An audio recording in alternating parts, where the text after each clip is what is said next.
guys.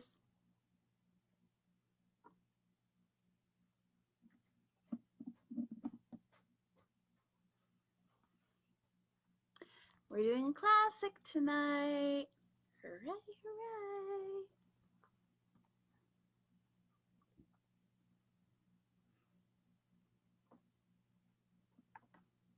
Just going to wait until more join us.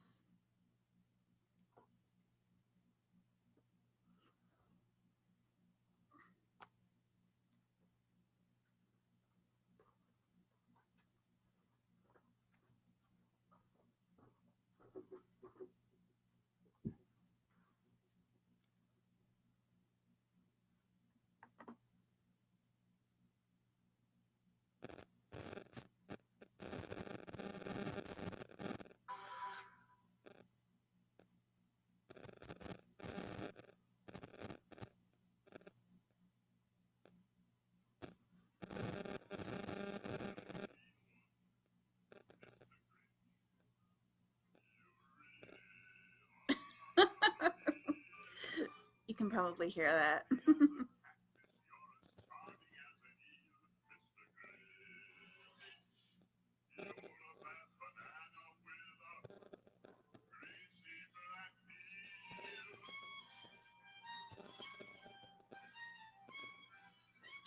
Hi, Nick.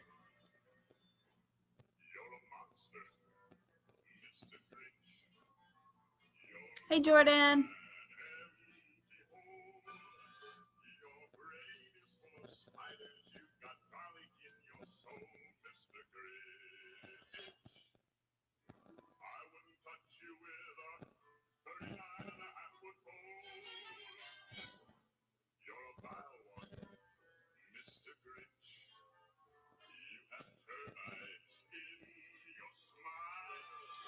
Hi, Coralie. Hi, Gibran.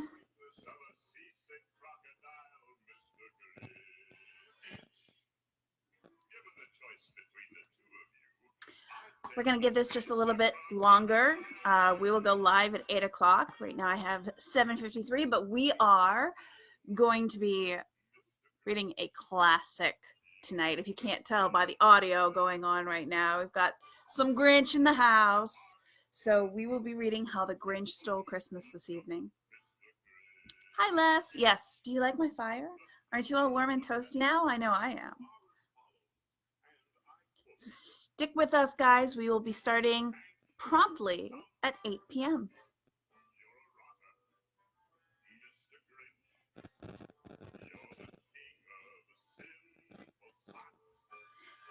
King of Sinful Socks? Socks. S-O-T-S. What does that mean? What's this? Huh? A joke. Oh, a meanie. A sinful sot. Oh. I always heard that as sinful socks. And I was like, how are my socks sinful? Mr. Grinch.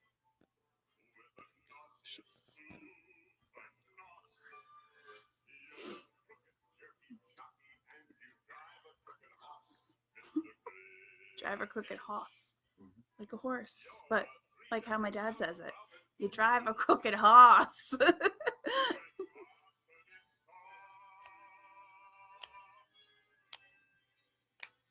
5 more minutes, guys, and then we will get started. Fun fact, that is Tony the Tiger singing that, and also one of the singers from Haunted Mansion, one of the busts. They're all Ravenscroft. Yes, because he's thoroughly modern Ravenscroft. Thorough Ravenscroft. Welcome all. We have just a few more minutes and we will get started. Feel free to say hello, join us. Hi, Dee Dee. Feel free to chat in the chat while we're getting warmed up here by our nice cozy fireplace up here on the big screen. Tonight's wonderful, wonderful classic that we are bringing to you, presented by the Briar Patch Books down in downtown Bangor, is How the Grinch Stole Christmas. Now, this is not the Jim Carrey version. This is not the Benedict Cumberbatch version. No, this is the Becky version. So hold on to your hats. We're going to be doing the original this evening. But again, we've got about 4 more minutes we're going to wait around. So please feel free to chat, to say hello, check in. Hi, Nick. Let's see. They weren't detailed like Ugly Christmas Story. Yes, exactly. They weren't detailed. Maybe that's what it was. That is Tony the Tiger. He's great.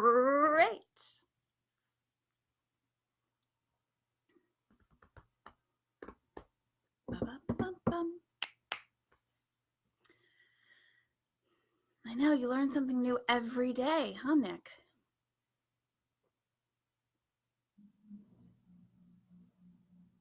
And now you're going to hear it because he did so many of those sort of bass baritone voices. You're going to hear him so much more just in culture in general now that you know who that is. You're going to hear him. You'll hear him in a lot of old timey sort of things. You'll hear his voice and be like, ah, that's the Grinch / Tony the Tiger. Ah, hi, Tenley. Are you going to read with me tonight, Tenley? Excited.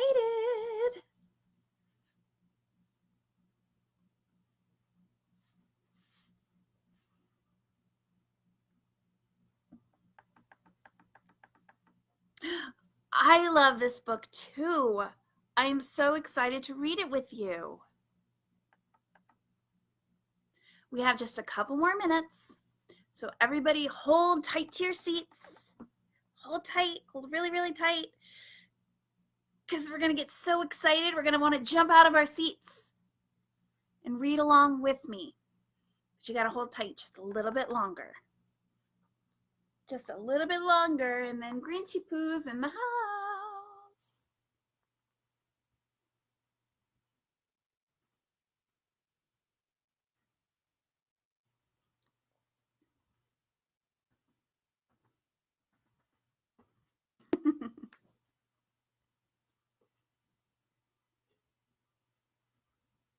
And if there are any littles around who you would like to bring to the reading, now is the time to get them in their PJs, make sure their teeth are brushed, and they're all cuddly and warm, and come sit with us because this is a family event.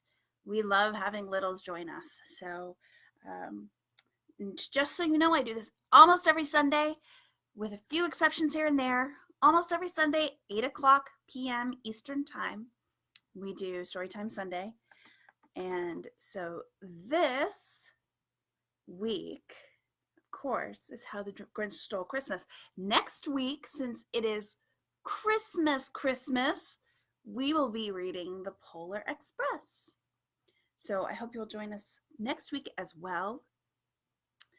But in the meantime, we've got 1 minute left. 1 minute, and then we get to read the story. 1 minute. Is everybody ready? I hope so.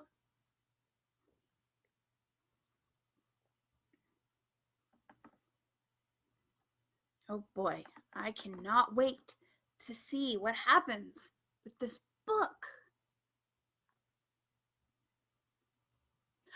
It is 8:00. Do you know what that means? Yes, that means it is time to read the story. So, without further ado, we are going to read How the Grinch Stole Christmas by Dr. Seuss. Dr. Seuss is one of my favorite authors and has been since I was a very little kid. And I'm sure many of you guys love Dr. Seuss as well. So you open the book and there's the inside. How the Grinch Stole Christmas by Dr. Seuss.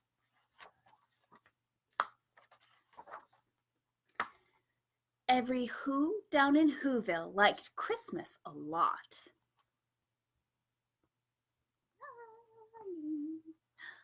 Oh boy. But the Grinch, who lived just north of Who-ville, did not. The Grinch hated Christmas, the whole Christmas season. Now, please don't ask why. No one quite knows the reason. It could be his head wasn't screwed on just right. It could be, perhaps, that his shoes were too tight. But I think that the most likely reason of all may have been that his heart was 2 sizes too small. What do you think? Why do you think the Grinch doesn't like Christmas? But whatever the reason, his heart or his shoes, he stood there on Christmas Eve, hating the Who's, staring down from his cave with a sour, Grinchy frown at the warm, lighted windows below in their town, for he knew every Who down in Who-ville beneath was busy now hanging a mistletoe wreath. And they're hanging their stockings, he snarled with a sneer. Tomorrow is Christmas. It's practically here. Then he growled with his Grinch fingers nervously drumming. I must find a way to stop Christmas from coming. For tomorrow, he knew. Show you the pictures before we find out what he knows. What does he know? He knew all the Who girls and boys would wake up bright and early. They'd rush for their toys. And then, oh, the noise. Oh, the noise, noise, noise. That's one thing he hated.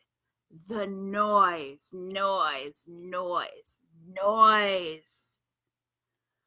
Wow, this does look very noisy. I must agree with him there.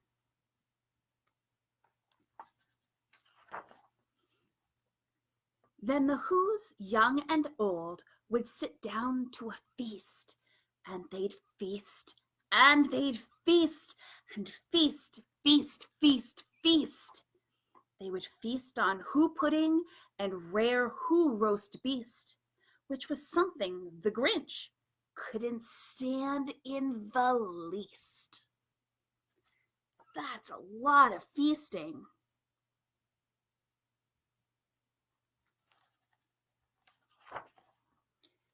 And then they'd do something he liked least of all.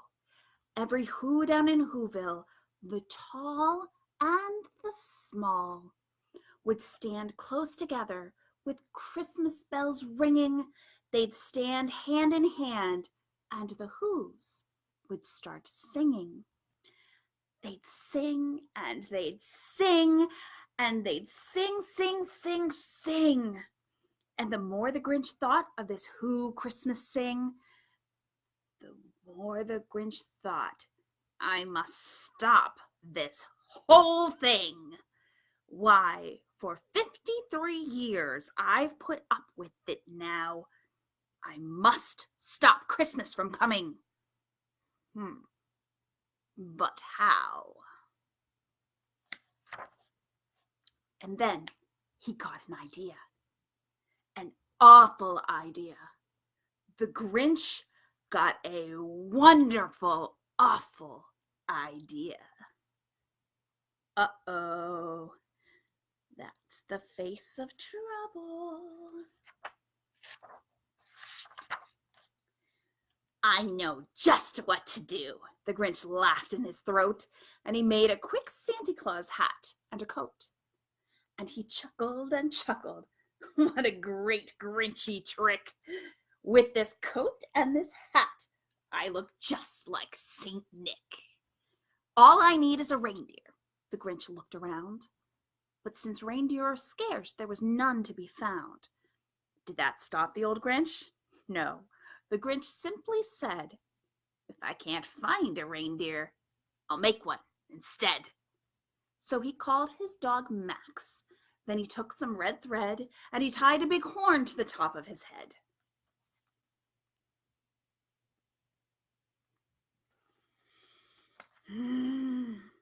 Then he loaded some bags and some old empty sacks on a ramshackle sleigh, and he hitched up old Max. Then the Grinch said, "Giddy up!" And the sleigh started down toward the homes where the Who's lay a snooze in their town. Oh no, this just looks like a bad thing is going to happen, doesn't it? Uh-oh. All their windows were dark, quiet snow filled the air. All the Whos were all dreaming sweet dreams without care. When he came to the first little house on the square, "This is stop number 1, the old Grinchy Claus hissed, and he climbed to the roof, empty bags in his fists. Oh, goodness.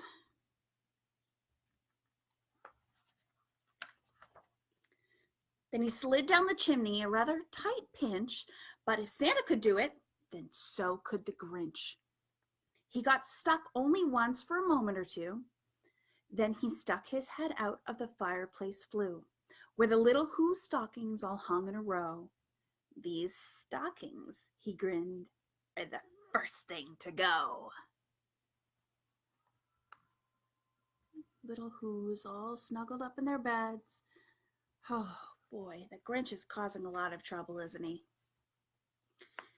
Then he slithered and slunk with a smile most unpleasant around the whole room, and he took every present. Pop guns and bicycles, roller skates, drums, checkerboards, tricycles, popcorns, and plums. And he stuffed them in bags. Then the Grinch very nimbly stuffed all the bags one by one up the chimney. Not the plums. Anything but the plums. Then he slunk to the icebox. He took the Who's feast. He took the Who pudding. He took the roast beast. He cleaned out that icebox as quick as a flash.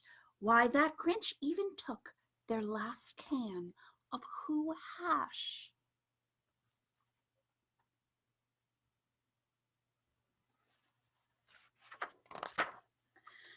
Then he stuffed all the food up the chimney with glee. "And now," the Grinch said, "I will stuff up the tree." Oh boy. Can you imagine getting an entire Christmas tree up a chimney? Oh boy. And the Grinch grabbed the tree and he started to shove when he heard a small sound like the coo of a dove. He turned around fast and he saw a small Who, Cindy Lou Who was not more than 2. The Grinch had been caught by this tiny Who daughter who'd gotten out of her bed for a cup of cold water. She stared at the Grinch and said, "Santa Claus, why? Why are you taking our Christmas tree? Why?"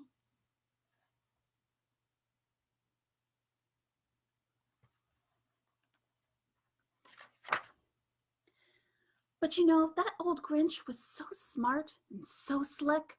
He thought up a lie, and he thought it up quick.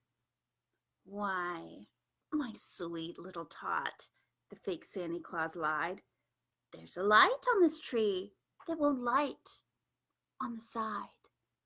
So I'm taking it home to my workshop, my dear. I'll fix it up there, and I'll bring it back here." And his fib fooled the child. Then he patted her head, and he got her a drink, and he sent her to bed. And when Cindy Lou Who went to bed with her cup, he went up the chimney and stuffed the tree up.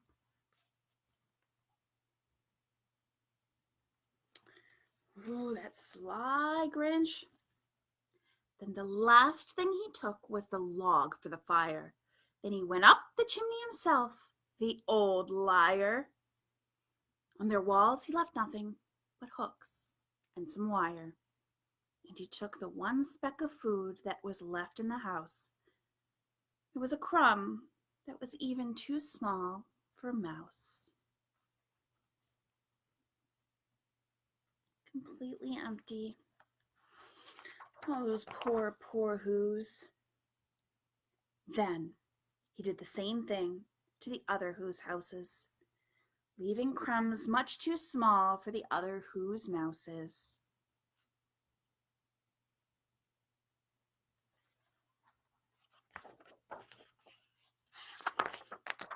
breaks my heart. It was 1/4 dawn. All the Who's still in bed. All the Who's still a snooze when he packed up his sled. Packed it up with their presents, the ribbons, the wrappings, the tags and the tinsel, the trimmings, the trappings.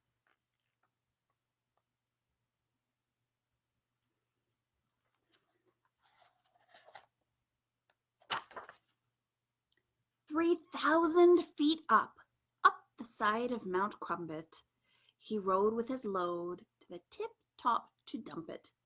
Pooh-pooh to the Who's, he was Grinchishly humming. They're finding out now that no Christmas is coming.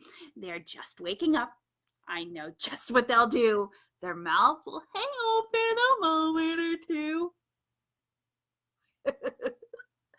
Then the Who's down in Who-ville will cry, "Boo-hoo-hoo-hoo!"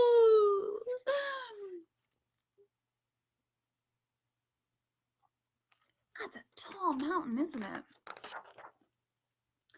"That's a noise," grinned the Grinch, "that I simply must hear."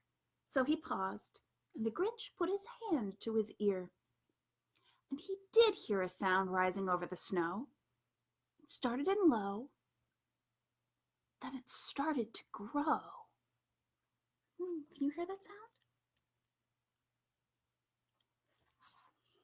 I think I hear something. Can you hear it? But the sound wasn't sad. Why, this sounded happy, merry. It couldn't be so. But it was merry. Very. He stared down at Who-ville. The Grinch popped his eyes. Then he shook. What he saw was a shocking surprise. What could it be?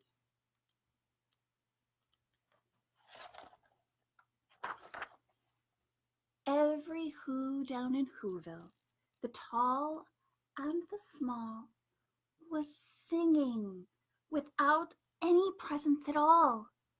He hadn't stopped Christmas from coming. It came. Somehow or other, it came just the same.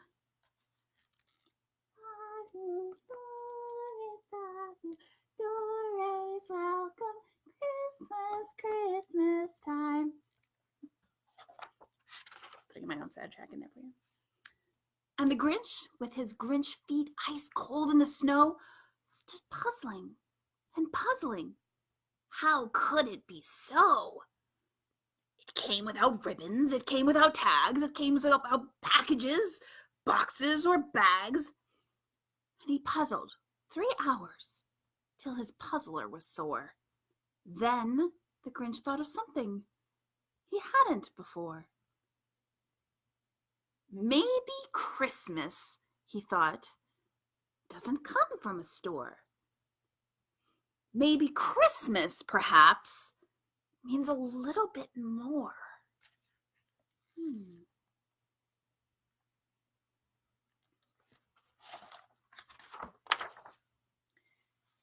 And what happened then?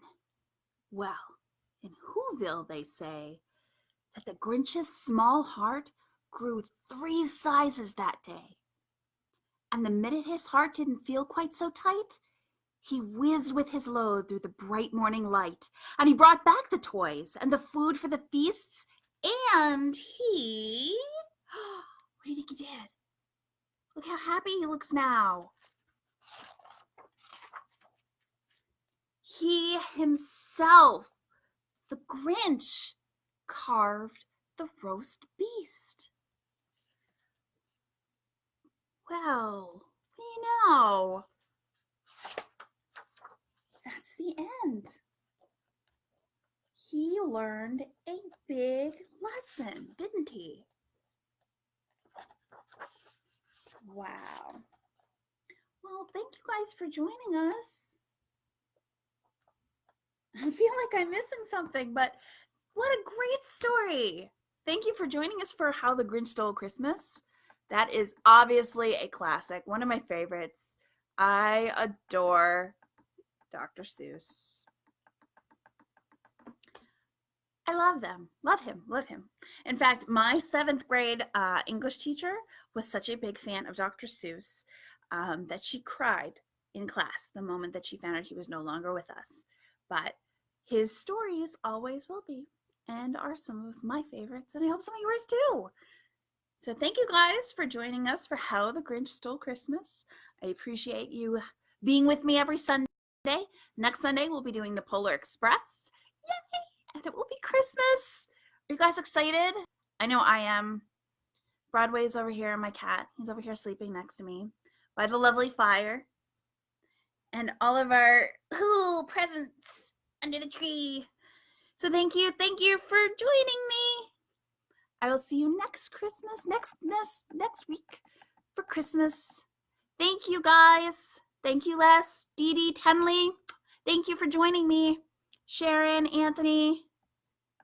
I'm happy you guys could join me.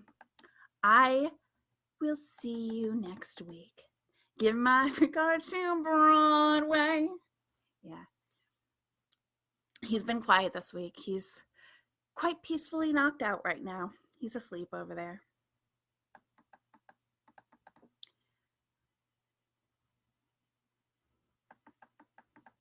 So thank you guys.